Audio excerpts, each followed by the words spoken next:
some droids can be built, and I built this one in 3 months.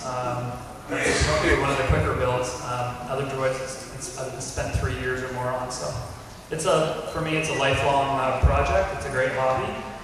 You get lots of attention, and you put smiles on not just kids' faces, but usually the parents too. So anyway, turn it back over to Ben. One of the things that they mentioned also, there is an advanced panel. There's going to be a lot of discussion of some of the advanced things like the 232 and some of the other functionality. Really, you can have, I've known people who've made droids out of styrene plastic, sheets for the skins, and a squirrel dome that's made to protect bird feeders from squirrels.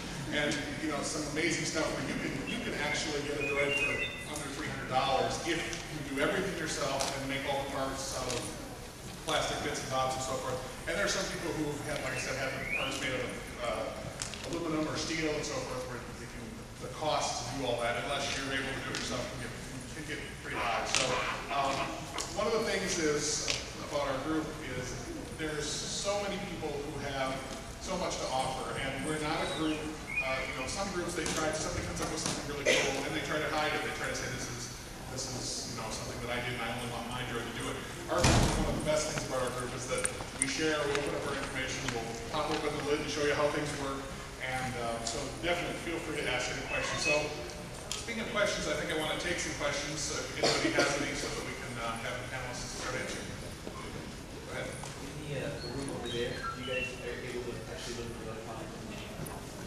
The question was if the person who owns the droid, the question was if you go over to the room, can you take a look at some of the electronics? If the person who owns the droid is there and they're willing to show you, sure, go ahead. I don't think, obviously, somebody else, if it isn't their droid, they're not going to go tearing the lid off to show somebody, but yeah, I'm sure that they'll be willing to. Now, various times if the room's really busy, they might say, can you come back once a little bit quieter, but sure. When you're down in the room, one of the great things about it is most of the builders will be there. Just about any builder that's there will be glad to answer any question you want about their droid. They'll take the dome off if they're there. They'll pop open the back panels. Go all the way down to the nuts and bolts if you're interested enough in wanting to learn how their droids are built. Go ahead. Yeah, I was wondering about the paint and finish.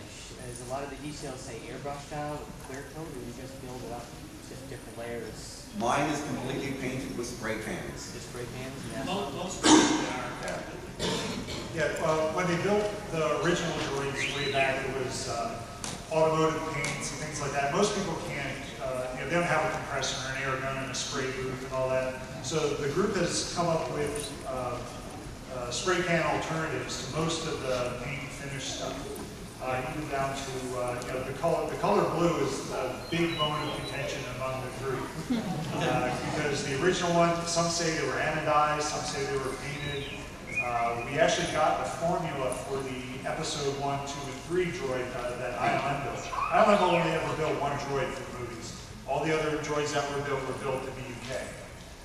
The one that ILM built, we actually got the formula for the paint. It's all automotive paint. It's not that tough to get.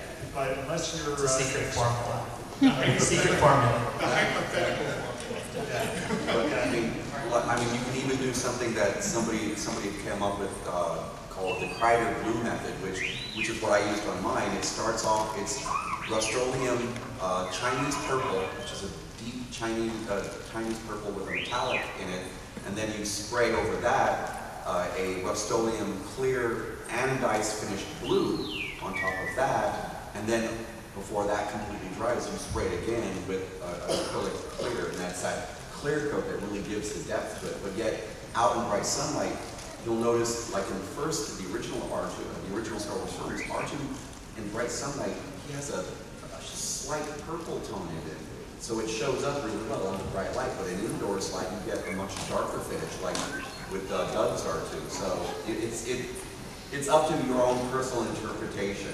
But don't be restricted by thinking, oh, I have to go out and buy an air compressor, I have to buy automotive paints and do all this right. You don't. Mine is Rust-Oleum, satin white with all the other spray can paint. Yeah, the white of R2 is also a big.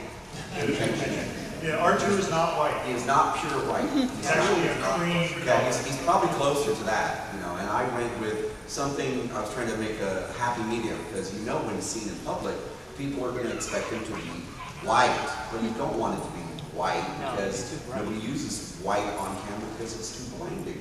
So I went personally myself with the Rust-Oleum, which is just a little creamy satin finish white.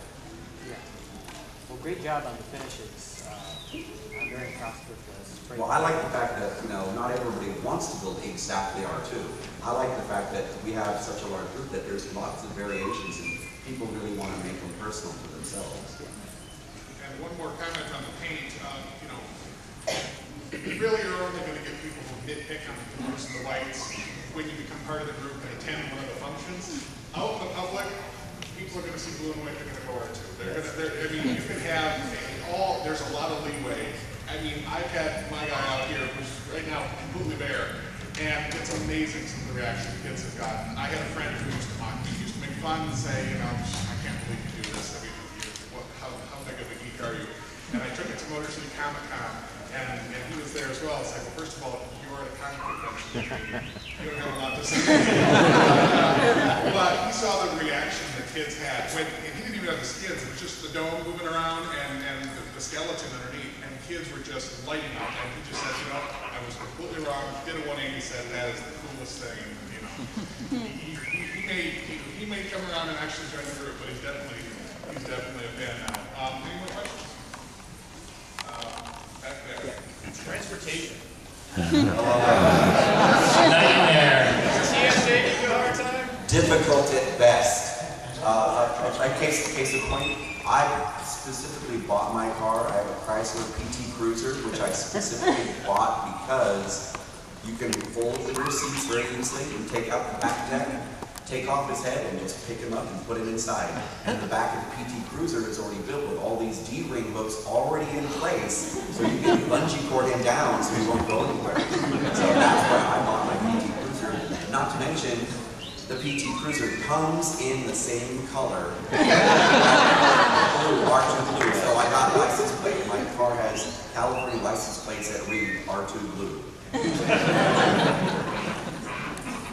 They can check out the pallets that the Denver group built, and we have a custom-built trailer that goes with it. That's the pallets that we use to transport. Oh yeah, and for pallet transport, you really want to have one of these when you're at an event because you don't want to have to drive him there and then risk the fact your battery's going to die. What I did something similar like that, only I put holes in the bottom of my pallet so that his drive wheels would go through so he won't roll off the end of it. And then I found one of these fold-up aluminum parts that you use for like small storage bins, and I attached one of those to it so I can hold him with that. When I get to location, just fold it up flat and put it in my car. And then some of us do it the hard way. My group ended up taking all their droids apart, taking the legs off, heads off, domes. We didn't have enough to sell long when we got here. It was fun.